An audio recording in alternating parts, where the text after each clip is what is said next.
Good morning. Thank you for joining us this morning. Appreciate your time. And I don't know if you want to offer an opening statement, but a couple of facts that I saw as I was doing my research on the Oregon defense here.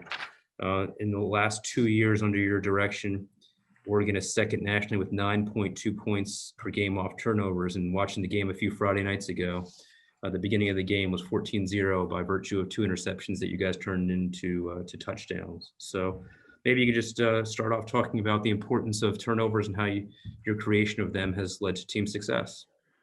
Well, Scott, I mean, obviously here in the latter part of the year, we've been better with that. It's been a process of growth and building forward this year.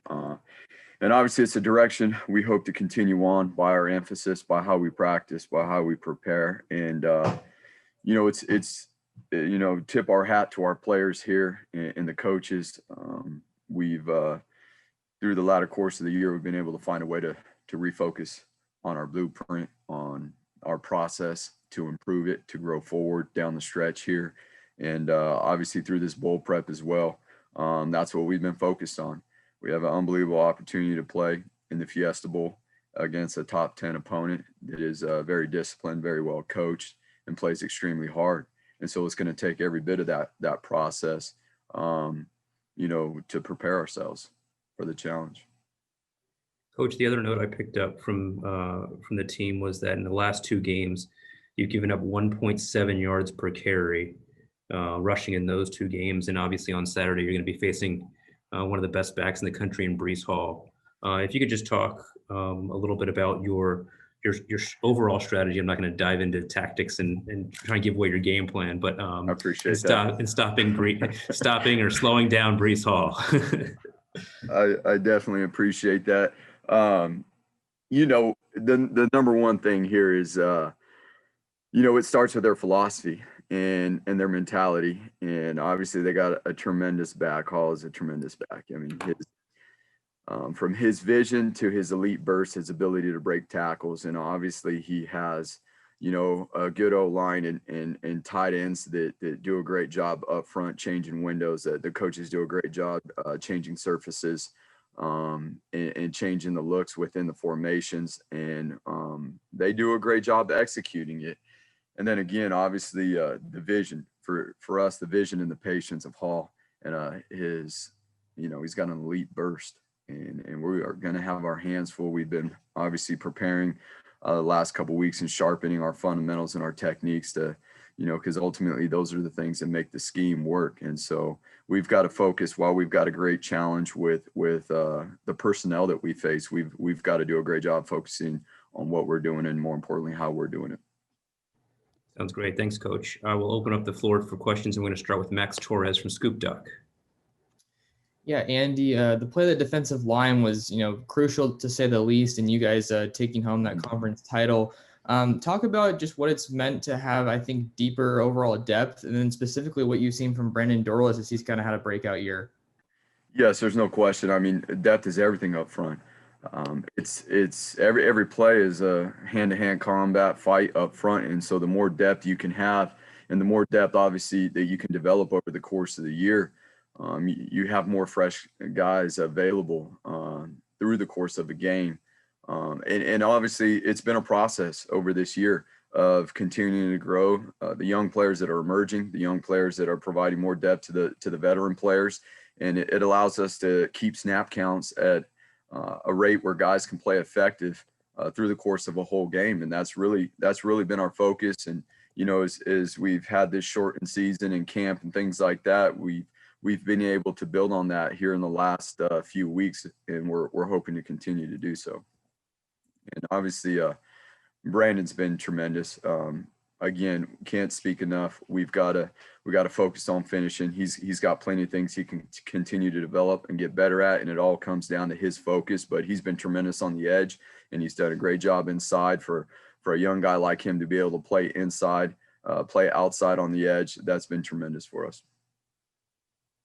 Okay, next up, we're going to go with James Crapia from the Oregonian. James. Andy, I'll fall on the grenade here. Can you address the rumored candidacy at Boise State and your level of interest in, naturally, it's your alma mater and a fine opportunity. Can you address the rumors of that and any contact and your level of interest in the opportunity? Yeah, no question. I mean, James, I get it. I understand that's my alma mater. A lot of blood, sweat, and equity into that university. But ultimately, there's been no process. I've not been engaged in that process. I'm sure they have a process they're going through, but we're focused on ours here, and we're focused on the finish. And we're very blessed to be in this opportunity here. Not only a part of this university, but this opportunity we have to finish this season. It has been so challenging. That's demanded so much focus and growth over the course of the year. And ultimately that's where we're at, right? And we fully intend to finish.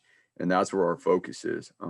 Again, there hasn't been anything, there has not been any formal interaction there. So this is where our focus is right now. We're going to go with Zach Martin from the Iowa State Daily. Zach. Coach, this is kind of a two-parter. When your name is, rumored to potentially be to be a head coach, how difficult is it to, not pay attention to the outside noise and really keep things in-house and focus on the game at hand? And what challenges does this Iowa State offense present you for a defense that has been on the rise last really all season? Well, to answer your first question, this offense makes it, and the team we're playing against makes it really easy to focus on the task at hand because they're really, really good. They're very well coached. Their culture is on point. The discipline of which they operate with, that's where our focus is right now. And sometimes you got to practice what you preach, and you got to focus on the finish, and that's what we fully intend to do. It's going to take every bit of our focus and energy this week, as it has the last week, to prepare ourselves to play our best against this opponent and this opportunity we have. Okay, I'm going to go to Jeff Metcalf from the Arizona Republic. Could you just talk a little bit? You played 6 games. That normally would be half a season. Where do you think you are in terms of like going into a major bowl game compared to where you'd be in a normal year? And then could you just also comment a little bit on Purdy specifically? Yes, sir. Well, I will say this: we have definitely made strides. We have definitely made strides over the course of the year. Everywhere from our mental aspect and our process of how we prepare. And not only the players, but I think overall as a whole organization and coaches included, and the strides we've made here of late in the last 3 weeks and the last month. We've played one game, but we've had a lot of practice time, which has been extremely beneficial given like you were saying, that it's been a modified season, and we've only, we haven't had the amount of time that we would normally have. But I would say this, that in the last 3 to 4 weeks, we've taken full advantage of the time we had to grow forward. And then, all this practice time is needed because from this offense, you get a variety of personnels, formations. You get condensed sets, you get flex sets, you get empty, you get movers, you get tempo, in the pre-snap, all those things. And obviously Brock does a tremendous job of handling all this and operating this offense. And then, he makes plays in the pocket. He's very comfortable in the drop back game in the pocket, and obviously as well, in the play action game. Their play action game is very well dialed into their run game, and so they complement each other really well. And then obviously you got the challenge of Brock getting out of the pocket and him being really efficient in the pass game, being able to extend plays obviously with his legs, but obviously he finds a way very late in those plays, very, very late in the down to make things happen with his arm when he's out of the pocket. Next up, I'm going to go to Eric Skopel. Eric from 247. Andy, this is one of the best teams in the country at protecting the quarterback. I was going to ask you just kind of what do they do so well in that area, and then just how crucial does it feel like it'll be to get after Brock and wreak some havoc like you guys did against Keaton in the conference championship game? Well, again, I think they use different surfaces, different protections to be able to protect Brock. And then obviously Brock is extremely elusive as well. I mean, you turn on the film, there's a lot of missed tackles, whether it be in the pocket or out of the pocket. but I think they do a tremendous job of using different surfaces to create different protections, to chip on the edges and or add in more numbers into the protection. Okay, AJ from Rivals, AJ Jacobson. Coach, you look at this Iowa State team, very, very physical with their upfront, offensive line, their tight end group. They'd love to just run it all day, I suspect. What do you got to do against a very physical team like this to not let them just run it down the throat all day? Yeah, no question. This is what you were speaking to earlier. I mean, it really comes down to our mentality and our focus and how we apply that to our fundamentals and our techniques. The scheme is a scheme. You see over the course of the year, they've played a lot of good defenses, but those who play fundamentally and technically sound, have had the most success trying to stop this run game. And it is tackle football, and they have one of the best tailbacks in the nation. So as we have been, especially in the last month here, we've been working very hard on our tackling and different phases of whether it be open field or profile, and all the different scenarios. Great. Michelle Gardner from the Arizona Republic. Thanks, Andy. Andy, you had some guys declare or opt out, I guess, some very, very good players in Graham and Holland. And you've had some other guys kind of step up. And I guess that's just a product of having a program where you've got backups that are ready when their chances come. What can you say about the way those guys have stepped up? Yeah, it's been tremendous. And I think we can all really see the growth over, the last month or so. And it's been a challenging year from a lot of different circumstances, but especially just with the availability of, who's going to be able to play all the way from the beginning of the course of the year. But most importantly, like you said, we've had a lot of young men step up and really develop and come into their own. And that's the beautiful thing about college football, whether it's the circumstances that we faced this year with opt-outs, with COVID, whatever it may be. That's called college football. Players are going to graduate. Players are going to go on to the NFL.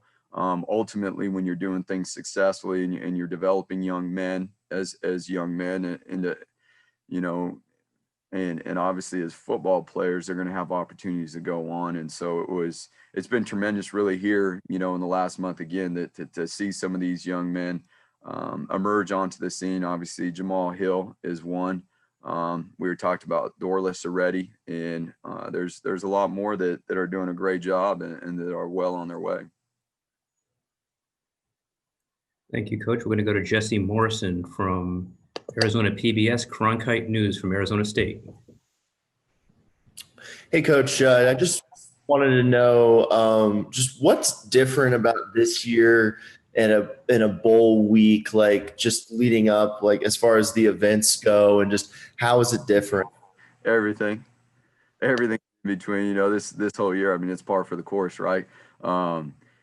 Traditionally we would have probably been headed down that way already and been down in Phoenix, which is fine. We're more than thrilled to be able to go down on Thursday and finish our prep down there. And obviously the bowl does an unbelievable job of setting up the accommodations and all that stuff. So for these players to and this coaching staff and this program to have gone through what they've gone through this year, and obviously for Iowa State as well, it's been a very, very challenging year. And so to be provided and earn this opportunity to play in this bowl game, we're excited about that, but it is definitely different than, a traditional year. You're trying to hold protocol. I mean, that's the most important thing, is hold protocol too until, we get to the game. We're going to have two more, Coach, to finish up. First, we're going to go with Kevin Wade from 247 and then James Krupia from the Oregonian. Kevin? Okay. Yeah, Coach, just curious, since you've coached in this game before, and what do you remember from that experience of getting to coach in the Fiesta Bowl and back in 2014? Yeah, no question. Just to the last question, I mean, the experience of the whole bowl game overall, and that's what we've our players understand the opportunity that this is to play in this game and having experience coached in this before. It is an unbelievable experience. One of a kind venue to be able to play this game in, but also the opportunity to lead up into this game and prep and play in this game against a top 10 opponent. And so it's not only the bowl itself, but it's obviously the challenge of the opponent that you play in a game like this. And so we're very fortunate, and obviously again we got to continue to focus on the finish to handle our process the best we can. James, we're going to wrap up with you, my friend.